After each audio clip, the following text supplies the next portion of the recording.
Unit 1 explored the 9 factors that contribute to differences in ability level. What about genetic factors? We'll look at that later.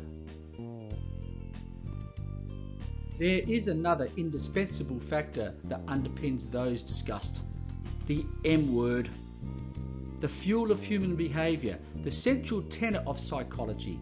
It creates in us a desire to overcome obstacles, to persist beyond the boundaries of comfort, and to work harder than we otherwise might. As a result, we achieve greater things than expected of us. The M word underpins our choices, decisions, and actions. What is this word?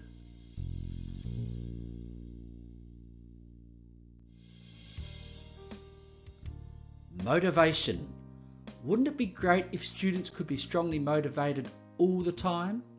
But that's not how it works. Individuals have to make the effort to become motivated and to remain motivated. What's the message in this next slide? Motivation works like the old saying, you can lead a horse to water but you can't make it drink. Students need to understand that only they can decide to be motivated and to do something about it when it goes missing in action. No one can force another to be motivated, to be passionate about something, or even interested.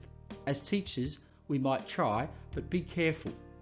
Sometimes, the more you try to externally motivate someone, the less responsibility they'll take for their self-motivation. We don't directly motivate students, but we do try to influence their ability to motivate themselves.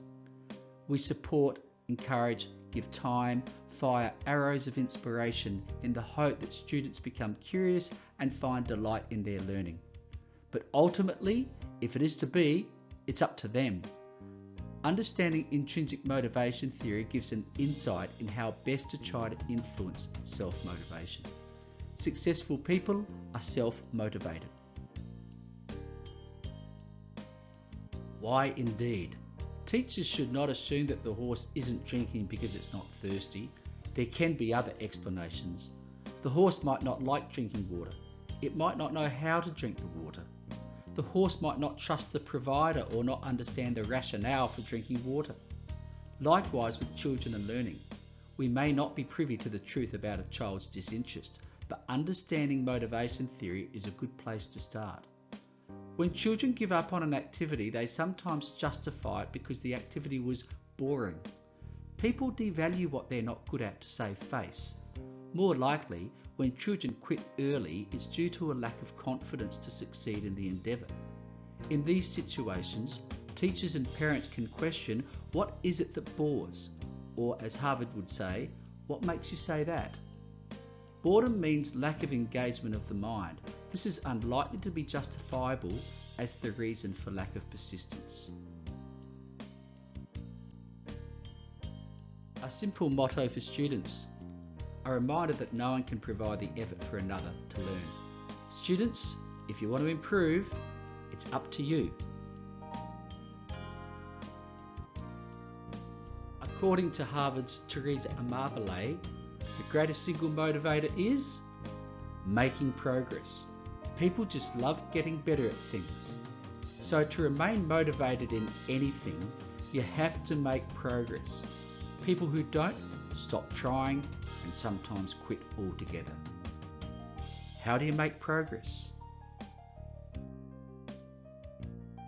The quality and the quantity of effort. This is a direct link between effort and motivation.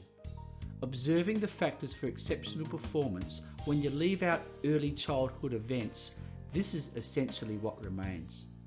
The good news is that the quality and the quantity of effort is in our control. This is an autonomous position, a fundamental feature of intrinsic motivation theory. DC and Ryan's self-determination theory, the most cited model of intrinsic motivation. Taking note of these 3 factors, teachers can adjust the environment to increase the probability for self-motivation to prosper. Competence is central.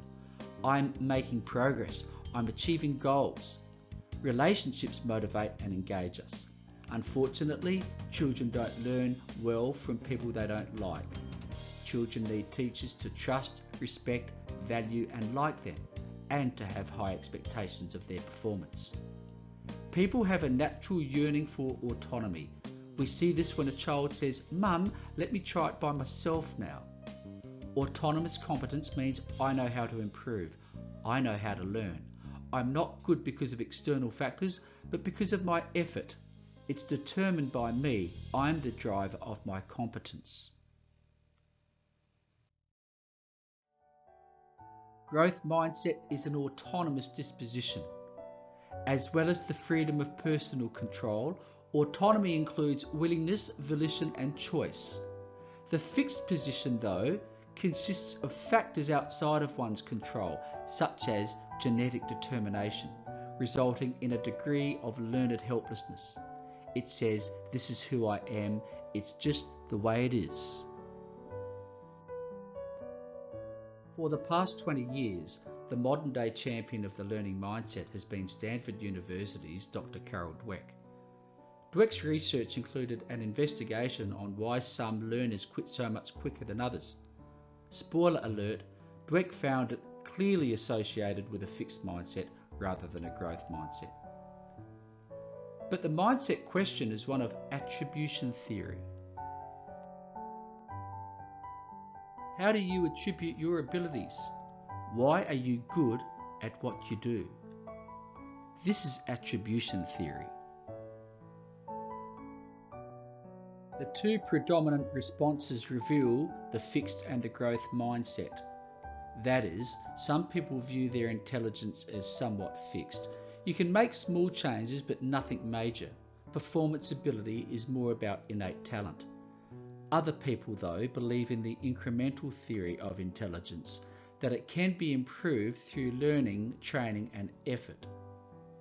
We'll learn more about the consequences of these mindsets in Unit 3.